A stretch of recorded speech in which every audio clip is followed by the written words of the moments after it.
Koçların Mekanında Ruhun Şifası'na hoş geldiniz. Bugün Münevver hocamızla beraberiz. Öz serisinin son yayınında bugün sorumluluk bilinci konuşuyor olacağız. Ne demiştik hocam? Konu başlığı kişisel sorumluluk, irade gücü. Hı hı. Sorumluluk bilinci olarak geldi bilinç dışımdan baktığın zaman şu anda. Çünkü bu gerçekten bir bilinç meselesi, sorumluluk. Yaşam akışımızda gerçekten güçlü bir şekilde hayatımızı idame ettirebilmemiz biraz böyle dengesi olmayan hallerden dengeli olan hallere, yani saygınlığımızla, erdemimizle, gücümüzle, kuvvetimizle, akışımızı sahiplenişimizle ve böyle içsel bir huzurla beraber akabiliyor olmaktan geçiyor. Bu bizim öz serisinin 10. yazısının içeriği. 10. yazıda da çok küçük bir yazı o. Orada şey diyor, hani 9 adım işledik. Bu 9 Hı adımda çok güzel şeyler gördük. Tüm bunlarla birlikte bizim de sorumluluğumuzun olmadığı bir yer yoktur diyor. Dolayısıyla genetik kökenimizden gelen tüm yapılar, diğer tüm her şeyle beraber bizim sorumluluğumuzun bilincinde olmamızın gerekliliği gibi bir durum var. Bugün Münevver Hocam'la beraber ne çağrışırsa birlikte akıyor olacağız bu konuyla ilgili. Münevver Hocam, senin bu bağlamda söyleyeceğin minik şeyler varsa oradan açılalım, başlayalım. Yani şöyle birlikte başladık programın sonuncusunu birlikte yapalım. Ben buna çok sevindim ve tam bir tamamlanmışlık olacak bizim için de. Çünkü baktığımda ilk programda ne konuşmuşum, son programda ne konuşmuşum ikisinin arasındaki minevleri çok merak ediyorum. İkisini arda arda tekrar izleyeceğim. Çünkü bir ay önce bana deseydin ki işte kişisel sorumluluk ne, irade gücü ne diye konuşalım. İnan bugünkünden çok farklı bir şey söylüyor olacaktım. O yüzden bugün söylediklerimi söylediğimde de o farkı hissediyor olacağız inşallah hep birlikte. Ben de O çok yüzden merak ediyorum bu arada. sen buyur başla oradan gidelim. Harikasın. Şöyle, ben bazı ana başlıklar var üzerinde durmak istediğim. Bunlardan bir tanesi motivasyonun sönebilir bir şey olduğu, disiplinin ise aydınlatan bir şey oldu. Bu konuda birçok, yani biz biliyorsun işte görüşmeler yapıyoruz. İnsanların kendini gerçekleştirmesiyle ilgili destek olduğumuz akışlar var ve kendimiz de kendi içimizde kendimizi gerçekleştiriyor olduğumuz bir akış içerisindeyiz. Ve bu bağlamda bakıyor olduğumuzda genelde şöyle bir şey duyuyoruz. Ya işte motivasyonum gelmedi, ben o yüzden oraya gidemedim, onu yapamadım. Ve bunu yapamadıktan sonra da böyle bir düşüş, böyle bir kötü hissediş, böyle bir şikayet enerjisine geçişle ilgili bir durum ortaya çıkıyor. Bunu çok fazla görüyoruz ve bu bağlamda bugün biraz bilinçlenelim ve sorumluluk bilincine erişelim istiyorum. Bununla ilgili biraz konuşuyor olacağız. Motivasyon sönebilir, disiplin aydınlatır. Yani mottom burada bu baktığın zaman. Hı hı, Motivasyonun sönmemesi ve disiplin, yani bunları artık hani bunu söyledik ama buradan birleştirmeye gideceğiz. Hani motivasyonu sürdürülebilir kılabilmiş olsaydık ve bunu disiplini bir halde yaşam akışımıza alabilmiş olsaydık nasıl alırdık sorusunun yanıtını bugün içselleştiriyor olacağız. hı hı, Bugünün harika. müjdesi, güzelliği bu. Burası nasıl göründü hocam sana? Çok güzel. Tam da söylemek istediklerime sanki yol oldu gibi söylediklerin. Şimdi ben en başa gideceğim. Dediğim gibi eğer bana kişisel sorumluluk ne diye sorsaydın başka bir şey söyleyebilirdim bir ay öncesi. Ama şimdi söyleyeceklerim benim için Şey olmuş gerçekten burada içten onu. inandığım bir duygu var. Onu da herkese geçirmek istiyorum. Şimdi kişisel sorumluluk ne demek? Çünkü kişisel sorumluluğunu bilen bir insan dünyada gerçekten mutmain bir hayat yaşıyor. Şimdi kişisel sorumluluk ne demek ama? Yani orayı düşündüğümüzde ben artık bakış açımla bir insan neden dünyada bedenleniyor? Hani Eles Bezmi dedikleri, Besmi Eles. Orada ne var? İnsanların Allah'la yaratılışta yaptığı kabul edilen bir sözleşme diye bahsedilir değil mi bizim dinimizde?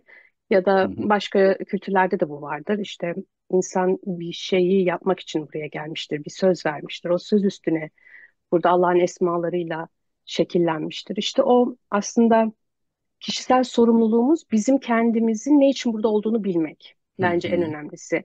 Ben münevver olarak bu dünyada neden bedenlendim? Ben niye buraya geldim? Ben ne yapmak için buradayım? Hani bu potansiyel dediğimiz şey de belki bu. Ama hani oraya giderken okey dediğin gibi benim neye ihtiyacım var? Beni Allah hangi güçlerle donatmış? İşte o güçler dediğim şey de senin bu motivasyon dediğin. Motivasyon belki azalabilir çünkü güçlerine olan güvenin sarsılabilir. İnancın sarsılabilir. Neden? Şimdi sen anlatırken benim aklıma şu geldi. Eğer benim niyetim Ankara'ya gitmekse ben şehir içinde dolanır dolanır dururum ama bir türlü Ankara'ya gidemediğimi iddia ederim. Halbuki benim aracımda bir sorun yok, benzinimde bir sorun yok ama benim tek sorunum şehir içinde dolaşıyorum. Ankara otobanına çıkmamışım, Ankara işaretlerine bakmıyorum. Neden? Aslında o kendi bilinç dışımızın dediğin gibi karmik getirmeleri. Karmik dediğim de yanlış anlaşılmasın. Atalarımızdan getirdiğimiz o bilinç, o kolektif dışındaki bilinç dışı. Yani hani diyoruz ya 5 kişinin de ortalamasısın. Çevrendeki insanların da aslında bilinç dışı. Hepsinin karmasının içinde.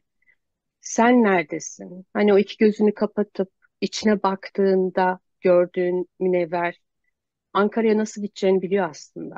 Ama iki gözü dünyada açıkken madde aleminde oynuyor, oyalanıyor diyoruz ya. Hı Aslında hı. oynuyor, oyalanıyorum ben şehir içinde. Peki ben gözümü kapatıp gerçekten Ankara'ya nasıl gideceğimi nasıl bileceğim?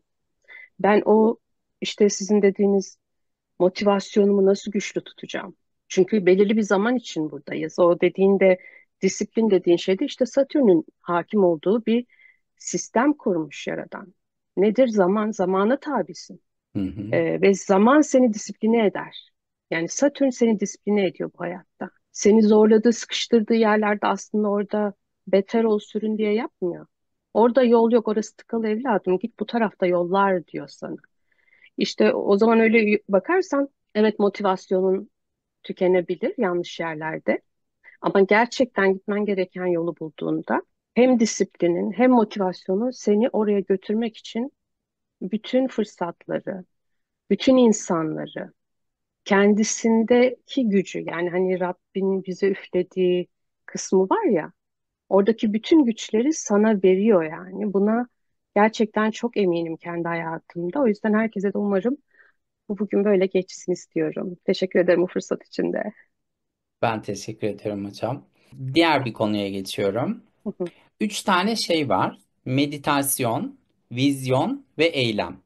hı hı, Bunların arasındaki bağlantı hakkında küçük bir konuşmak istiyorum ve bunun sorumluluk bilinciyle alakasını anlatmak istiyorum izninizle. Meditasyon baktığın zaman zihindeki kalabalığın sadeleşmesi, toparlanması, odaklanması, fokuslanması, karmaşanın giderilmesi ve net bir görüşün ortaya çıkması ile ilgili alan açmak. Yani baktığın zaman bizim alan olmak deriz ya. Olduğumuz alanın sade ve odaklı bir hale gelebiliyor olmasını sağlayan en güçlü araçtır meditasyon. En güçlü araçlardan biridir de diyebiliriz. Yani ben kendi tarafımda en güçlü araçtır diyorum aslında baktığın hı zaman. hı, Meditasyonunu kaliteli yapabilen insanların alanın içinde zamanını, zamanın içinde mekanı, mekanın içinde yapıla gelen bütün aktiviteyi sağlıklı bir şekilde yaşayabilmesi, akışın içinde var olabilmesi mümkün hale geliyor. Bunun için öncesine gidersek, yani meditasyon tamam bu alanı açıyor. Peki biz bu alanda kaliteli bir şekilde akışı nasıl sağlayabiliyor olacağız? Bunu sağlayabilmekle ilgili iki tane şeye ihtiyacımız olacak. Saç ayağı gibi bakabiliriz yani bunlara. Meditasyon, vizyon ve eyleme. Bir vizyonumuz olmadığı takdirde biz biraz önceki anlattığın gibi şehir içinde dolaşıp duran ve gideceği yere aslında gidemeyen böyle kendi kuyruğunun peşinde dolanmış kalmış bir halde oluruz. Ama bir vizyonumuz varsa, şimdi buradan bir parantez açmak istiyorum ve birazdan anlatmayı düşündüğüm şeyi buraya taşımak istiyorum. Birazdan şunu anlatacaktım. Akşamleyin zihinsel hazırlık yapıyor olduğumuz takdirde sabah kalktığımızda içsel bir güdüyle karşılaşıyoruz. Bunu tekrar edeyim. Akşam zihinsel hazırlık yapıyor olduğumuz takdirde yarınla ilgili ne yapacağımızla ilgili sabah kalktığımızda içsel bir güdüyle ayağa kalkıyoruz. Bu ince nokta bizim sorumluluk bilinci kazanmamızla ilgili çok önemli bir nokta. Ne zaman ki yarını kaliteli bir şekilde tasarlarsan, yarın kalktığında motivasyonun düşmesiyle ilgili bir şeyle karşılaşabilme riskini yok etmiş oluyorsun. hı Bugünün hı, başında söylüyor olduğumuz konunun odak noktasına doğru geliyoruz. Motivasyon normalde sönebilecek bir şeyken eğer zihinsel bir hazırlık yapılmışsa o güdü otomatik olarak ortaya çıkıyor diğer gün. Bunu yapıyor olmak da vizyonu genişletmekle ilgili, kaliteli hale getirmekle ilgili, netleştirmekle ilgili bir akış ortaya koyuyor. Bizim bunların içindeki anahtarımız, yani her şeyi hazırladık. Anahtarımız eylem oluyor. Eğer eyleme geçmekle ilgili şey var, yani 5 saniye kuralı falan derler. 5 saniye Hı hı, içinde yapmazsan sonra atalete düşebilirsin falan denir, hani bilirsin. Artık sabah kalktığında o güdüyle beraber harekete geçmek geldiğinde kendini o güdülenmeye bırakıvereceksin ve akşamlar zihinsel hazırlığını yapıyor olduğun şeyle ilgili yaşam kaliteni artırmaya devam ediyor olacaksın. Burası ince bir nokta. Bununla ilgili söyleyeceğin şeyler varsa alabiliriz ve hı devam hı. edebiliriz.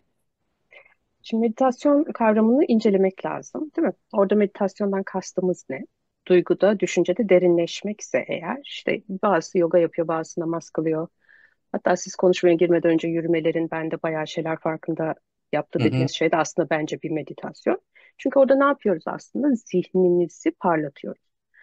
hı hı, Zihnimizi parladığımızda idrak gücümüz artıyor. İdrak gücümüz arttığında işte irade gücü artıyor. İrade gücü artan insan da o zaman yok akşamdan düşünmediydim, sabah yaptıydım. Hayır, zaten o size anlık geliyor. Nerede olursanız olsun sizin ihtiyacınız bilgi veya idrak açıldıysa o alanda titreşiyorsanız o size her an gelebiliyor. Yemek yerken geliyor, tuvalette geliyor.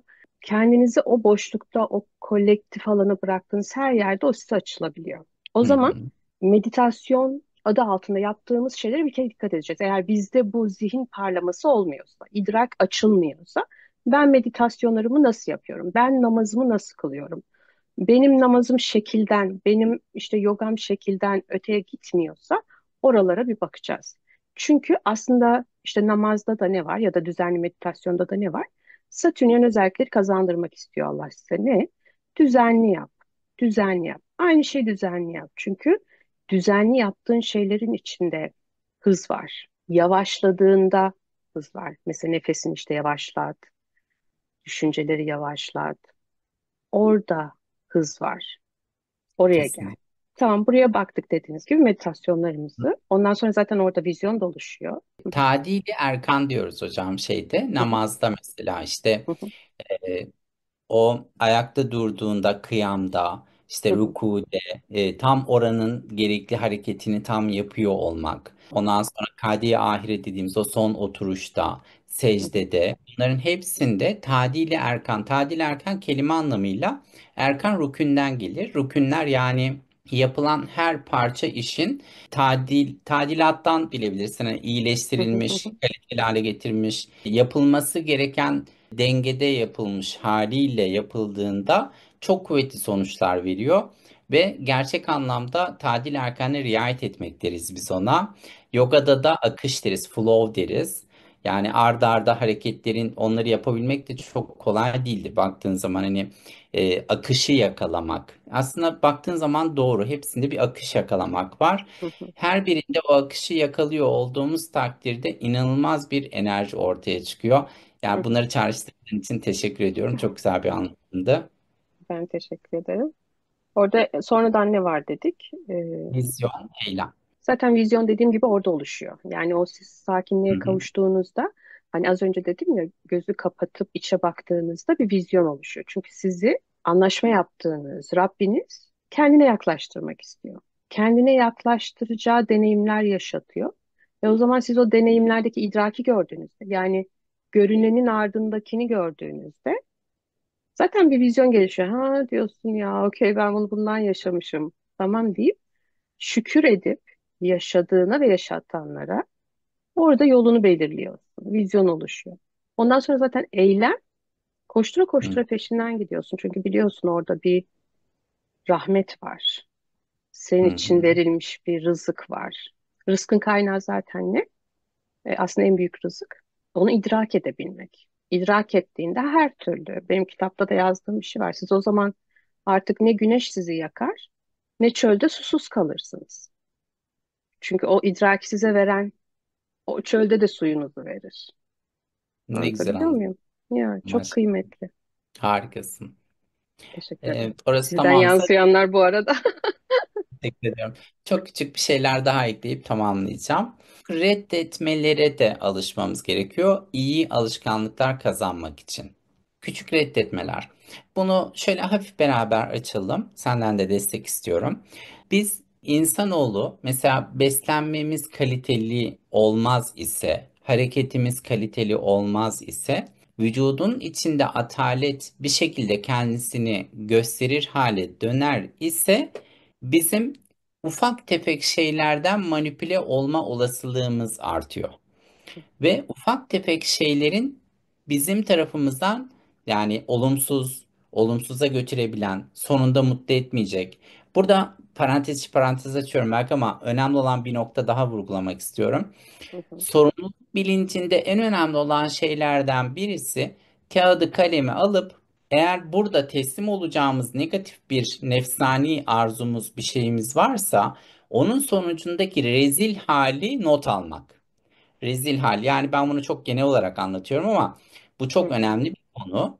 Eğer zihnimiz sonunda varacak olduğumuz utancı görürse o hı zaman hı, ona adım atmamak, reddetmek konusunda çok daha güçlü tavır alabiliyor.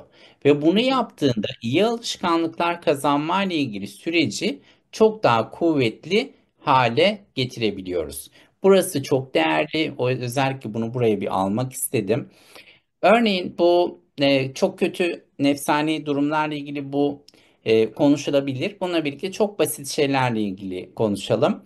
Mesela değerlerimiz ölçütünde bakıyor olduğumuz zaman hı eğer değerimizin dışında bir davranışsa ve sonunda utanç yaşayacaksak, örneğin alanımızı verimli kullanmazsak, ardından tüh bu vakit çöpe gitti. Ne kadar da kötü oldu diyeceksek. Çok basit olarak anlatıyorum. İçini doldursun arkadaşlar lütfen izleyicilerimiz. Bunların içinde her şeyi doldurabiliriz. Önce bir duracağız.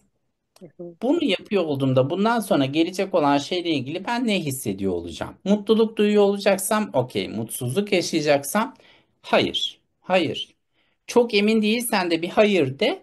Sonra yine bir bakarsın. Yani bir hayır yani. hı Hayırlar hı. hayırlıdır diyoruz hocam. Çok Hayırlar güzel. hayırlıdır. Yani Şimdi burada hayırlar şey geldi aklıma, hani bazen filmlerde birkaç sahne sonrasını gösterirler ya, o anda mesela işte geçen gün baktığım filmde adam dönüyor, elindeki işte bıçağı bir atıyor, adama saplanıyor. Sonra birkaç şey sonra, sahne sonra anlıyoruz ki adam aslında hayalinde onu yapmış. İçinden geçirmiş yani yapmayı. Ama o anda içinden geçirirken de işte biz onu izliyoruz. Sizin de dediğiniz gibi o vizyonu yapmak. Hani birkaç adım sonra ben bunu yaparsam ne oluru izlemek. Ama gene burada zekanın parlaklığıyla alakalı. Peki zekamızın parlaklığı, yani o birkaç adım sonrayı zaten herkes görebiliyor olsa düştüğümüz hatalara düşer miyiz? Düşmeyiz. O zaman orada aslında önce yapmak gereken şey ne? Dediğiniz gibi belki bilinçli ya da bilinçsiz önce bir hayır demeyi öğrenmek. Yani sakıncalı ya da bu muğlak göremediğim durumlara bir hayır demeyi öğrenmek. İyice bakmak, derinleşmek o konuda. Ya da şey dediniz, hani bu yediklerimiz, içtiklerimiz çok önemli. Mesela hani eril dişil dengesi vücudumuzda neyle belli oluyor? Bir vücut alkali ise eril dişil dengesi oluyor vücutta. O zaman da işte östrojen fazla salgılanmıyor. Fazla salgılandığında çünkü bir sürü sorunlar yapabiliyor kadında da erkekte de. Yani o vücuttaki alkali olma durumunu nasıl sağlıyorsak onu bir kere sağlamamız gerekir. O zihni parlatmak, o dengeyi yakalamak için önce diye kes, düşündüm. kesinlikle. O yüzden neye ihtiyacımız var? Sağlıklı beslenmeye, Hı hı, sağlıklı dinlenmeye, sağlıklı bir şekilde de antrenmanlarımızı yapıyor olmaya. hı Bu hı, üçünü birleştirdiğimizde inanılmaz derecede aktif bir mesela şey diyor yazan yerlerde birçok kitaplar okuyoruz. Gece bazen cazip gelebilir. Hani gece çalışmak, işte sabahlamak çok hı cazip görünebilir.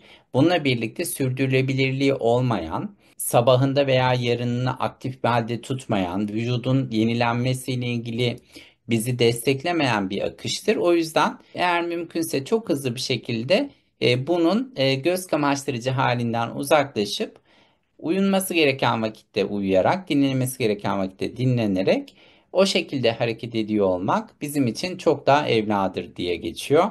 Hı Birçok hı. yerde birçok şekilde anlatılıyor. Ben böyle özetlemeye çalıştım. Burada mesaj şu: seçilmişler grubuna dahil ol, iradeni kullan. Hı hı. Seçilmişler grubuna dahil ol, iradeni kullan. Böyle bir grup olduğunu düşün hocam hayalinde. Seçilmişler grubu. Orası iradesini kullananlarla birlikte akıyor. Bizim bir Hı tane de hı. yayınımız vardı. Nefis mertebeleri ışığında bilinç dışı, bilinç seviyeleri bir Hı yayınımız hı. vardı. Hı. Arkadaşlar eğer izlememişlerse, o sen çekmiştin ya böyle güzel. Evet. e, Onu da izleyebilirler. Buraya katkısı olacaktır. Benim burada notlarımda iki tane şey kaldı. Şu ana kadar olan yerle ilgili söyleyeceğim bir şey varsa alabiliriz. Gece uykusu çok önemli, evet, ama birçok dinde, özellikle de bizim dinimizde biliyorsunuz, 3-5 arası uyanık olmak çok kıymetli. Burası Tabii şey, 3-5 arası uyanık olmak için de erken vakitte uyumak, o kesin, vakitlerde uyanmak. Zaten uyanmak, hani seçilmişler dediniz ya, seçilenler zaten o saatlerde uyandırılanlar. Eğer kendiliğinizden o saatlerde uyandırılıyorsanız Allah'a şükredin.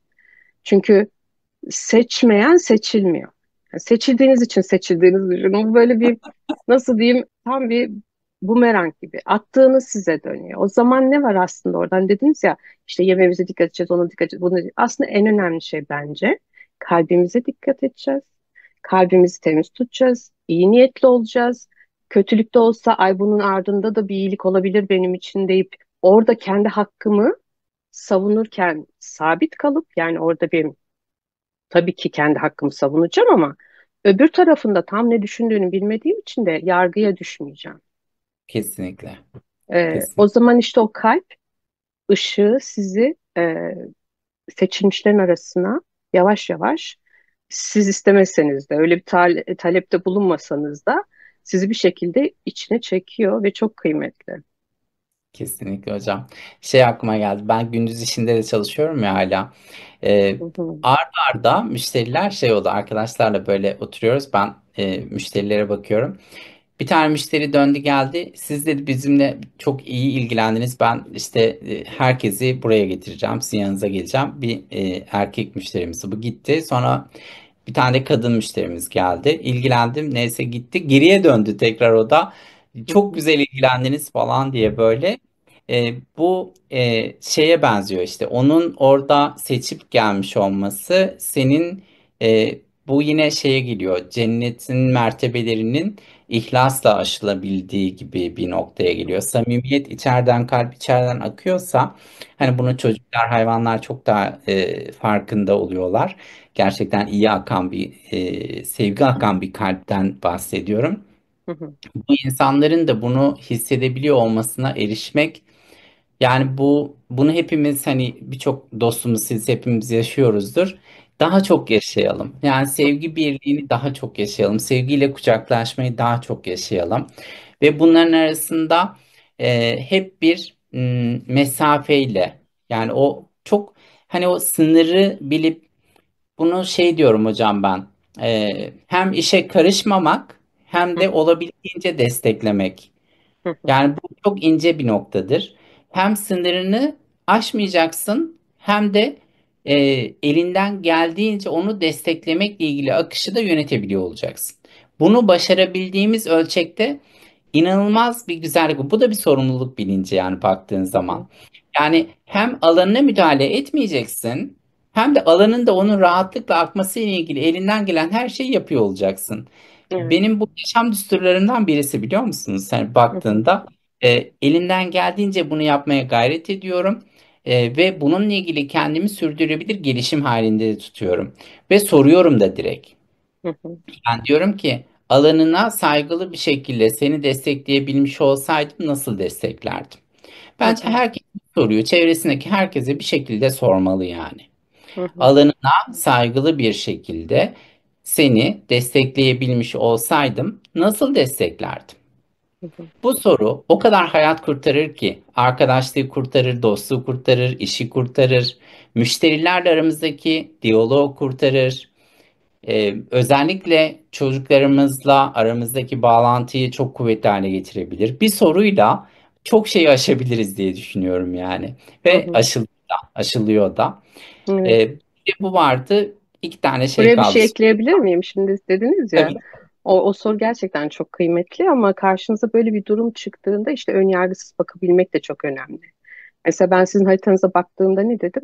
İbrahim Bey, sizin tek başınıza bir kanalınız olması lazım dedim. Hani ben bunu size dediğimde yani aslında sizdeki potansiyeli görüp sizin alanınıza saygı duyup sizin aslında başka bir yerde bireysel parlamanızın sizin kendi iyiliğiniz için olduğunu gördüğüm için ama siz orada şey demediniz. Ay, kadın beni başından atmaya çalışıyor mu falan demediniz. Aa, gerçekten mi? İşte destek, yani bunu da yapalım. Buraları kesebiliriz, önemli değil ama bu gerçekten çok kıymetli bir farkındalık. Hani öyle de düşünebilirdiniz. Hayır dedin. Evet, demek ki ben de böyle bir şey görüyorum. Yani bende gördüğüne de inandın. Bu da çok kıymetli. Ve şimdi gerçekten o alanın içinde tam da böyle gözümde vizyon oluşturduğum bir insan gibi orada parlıyor olman bana acayip gurur veriyor. O yüzden bu Çok program da çok kıymetli benim için. bence Dediğim hiç gibi nerede kesme. başladık, nereye Hocam geldik? ben hep arkadaşlarımın huzurunda her zaman söylüyorum. Burada da söyleyeyim. Minnettarlığımı sunuyorum. Hı hı, Senin o eğitiminin aracılığıyla birlikte bizim İbrahim Sümer'le Ruhun Şifası akışı oluştu. hı İbrahim hı, Sümer'le Ruhun Şifası'nın tescilini aldım mesela ondan hı hı, sonra.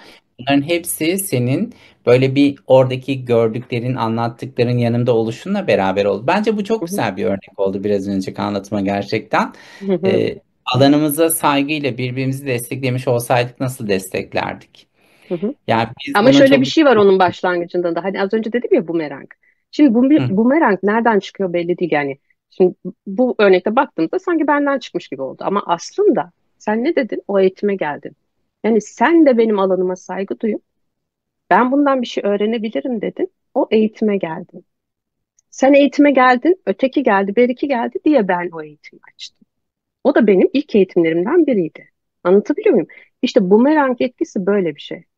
Kimden atıldığı belli değil. O yüzden ben yaptım duygusunda bir şey burada olmamalı. Sana yaptıran da Allah, attıran da Allah, sana döndüren de Allah. O yüzden çok kıymetli. harikasın.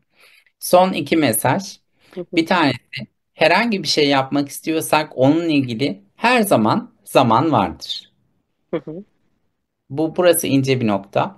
Mesela ben şunu yapmak istiyorum ama yapamıyorum diye kendimize hayıflandığımız her ne var ise. hı hı, Tek soru. Bunu yaşam alanımın içinde, bunu haftalık akışta da bakabiliriz, aylık akışta da bakabiliriz, günlük akışta da bakabiliriz eğer biraz daha zorlarsak. Hangi alanda verimli bir şekilde akışta bunu gerçekleştirebilirim? hı hı, Hangi alanda verimli bir şekilde bunu gerçekleştirebilirim? Baktın cevap gelmiyor. İkinci alta in. Şöyle de kendine. Hangi alanda bunu gerçekleştirmiş olsam benim için anlamlı olacaktır?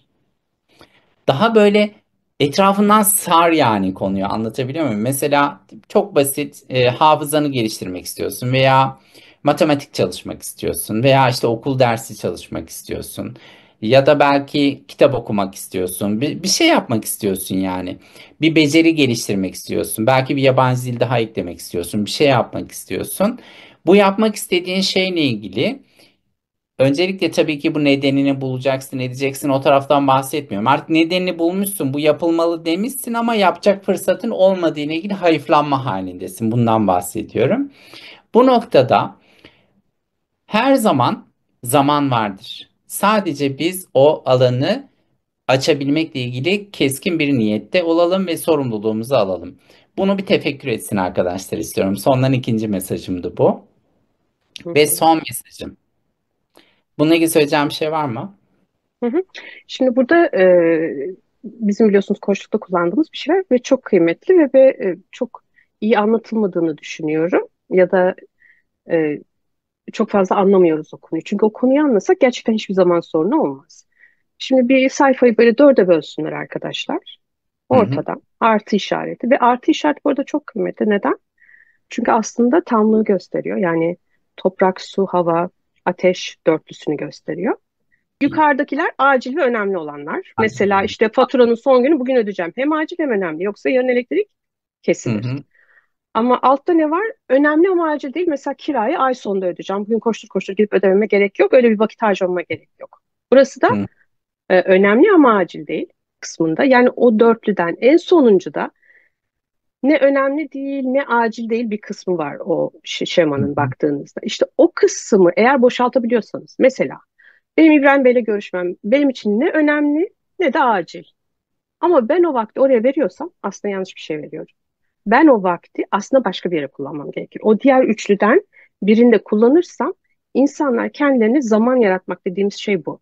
O yüzden hayatlarında hani önemli değil ve acil değil kısmını yapsınlar, baksınlar. Oralarda kimler var?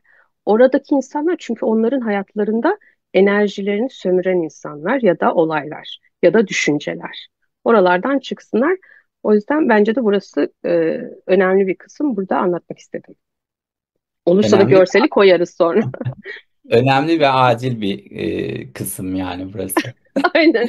Bunu özellikle koyalım. Çok çok güzel hocam. Hı hı, Son mesajımı vereceğim ben o zaman. Bugünün son mesajı.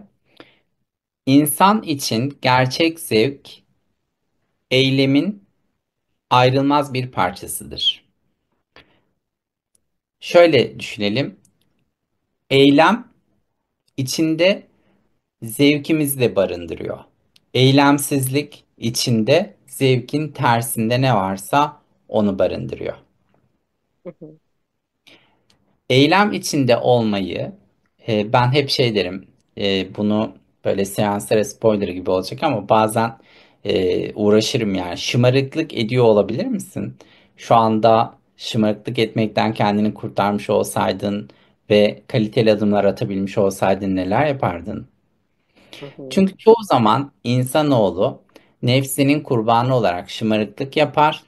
Şımarıklıktan kastım şey değil, hani böyle mutluluktan uçuyor şımarıklığı değil.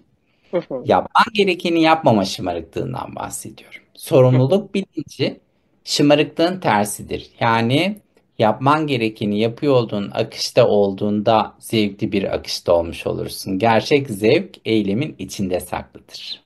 hı hı. Şimdi biz bazen bazı kelimelerin de bence içini yanlış dolduruyoruz diye düşünüyorum. Şimdi sizin o kelimeye verdiğiniz anlamla da alakalı bu. Mesela siz şimdi neye koydunuz? Eylemin tam karşısına şımarıklığı koydunuz. Halbuki benim açımdan baktığımızda yani bu Carl Gustav Jung sembolizmine baktığımızda derslerde de gösterdiğim bir şımarık çocuk vardı. Ve o aslında saf bilinci gösterir. Yani O aslında da o Marsyen. değil işte. Onu ayırdım o yüzden. O O tersi. Yani der. ama şöyle bir şey, eğer içinizden bir enerji geliyorsa, yani aslında o saf çocuk enerjisidir. Orayı desteklemeniz gerekir. Yani o Tabii Mars'ın ki. aslında hareket enerjisidir. Ama bir Hı de hı. Mars'ın dediğiniz gibi karanlık tarafı var. Kendine zehrini dolaştırdığı, yani hareket edemediği için kendini zehirlediği, yapamadığı için ya da daha mükemmel olayım çabasıyla bir türlü harekete geçemediği. Aslında orada ne yapmaya çalışıyor biraz da? Tanrısallık yüklüyor kendine. Tamam, Tanrı'dan gelme yanlarımız var ama Tanrı değiliz. Ya da Allah'tan gelen özelliklerimiz var, Allah değiliz. Yani mükemmel olmaya çalışıp kime ne ispat ediyorsun? Sen Allah'la kendini mi yarıştırıyorsun? Mükemmel olmayacağız hiçbir zaman. Şimdi söylediklerimde de yanlış çıkabilir. Sonradan altta biri yazar bir şey düzeltir. Her şey olabilir. Ama ben şu an çocuk saflığımla vermem gerektiğini düşündüğüm her şeyi geçirmeye çalışıyorum. O yüzden e, çocuk enerjisinde yargı yoktur. Oynamayı sever, hareket eder. Seninle kavga eder, oyuncağını şimdi ister, yarın tekrar verir, beraber oynarız. Ama öbür tarafında yargı var, zehir var. Ama şunu da bilelim ki keskin sirke küpüne zarar. Bunu da hiç unutmayalım. O yüzden çok Kesin. güzel oldu. Bir yerde her şey olabildiğince, Hı hı. elimizden geldiğince, olabildiğince. Bu Enerji benim de iki uçlu, yani her zaman iki uçlu. Dengesi önemli.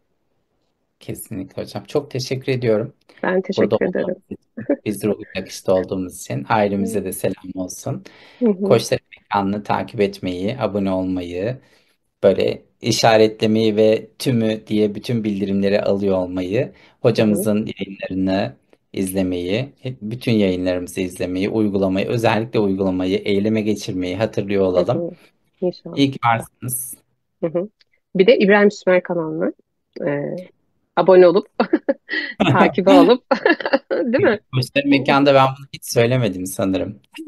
O yüzden ben söylemek istedim. Çünkü siz Teşekkür gerçekten ederim. her yerde söylüyorsunuz, onurlandırıyorsunuz. Ben kendi programlarımda hiç söylemiyorum ama sizin için burada seslendirmek istedim. O yüzden Çok lütfen İbrahim Sümer YouTube kanalına da abone olun. İşte Instagram'da da var, oradaki yayınlarına da. Çünkü gerçekten çok saf bir bilinci var. E, Birçok farkındalık elde edebilirsiniz. Yani bazen şeydir, bindiğiniz araç çok kıymetlidir. Arabayla da bir yere gidersiniz, uçakla da. İbrahim Sümer'le uçarak gidebilirsiniz gibi bir şey söyleyebilirim burada. Bir sonraki programlarımızda görüşmek üzere. İbrahim Sümer tarafında fikrin derinleştirilmiş hali, özellikle ruha şifa sohbetler, kuantum liderlikle ilgili yeni oluşumlar gelecek. Çok güzel yeni hazırlıklar var. Koçların Mekanı tarafında öz serisini burada tamamlamış olduk. Bundan sonrası ile ilgili akış planımıza beraber bakıyor olacağız. İnşallah çok güzel yayınlarla yine burada var olacağız. Böyle İnşallah. belki ayda bir olur, belki biraz daha uzun sürede, belki de mucizevi bir şekilde daha kısa sürede olabilir. Şu an bilmiyoruz. Bakalım Nasip. bu biraz bizi ne güzelliklere götürüyor olacak. İnşallah. O zaman şimdi herkese hoşça kalın diyoruz.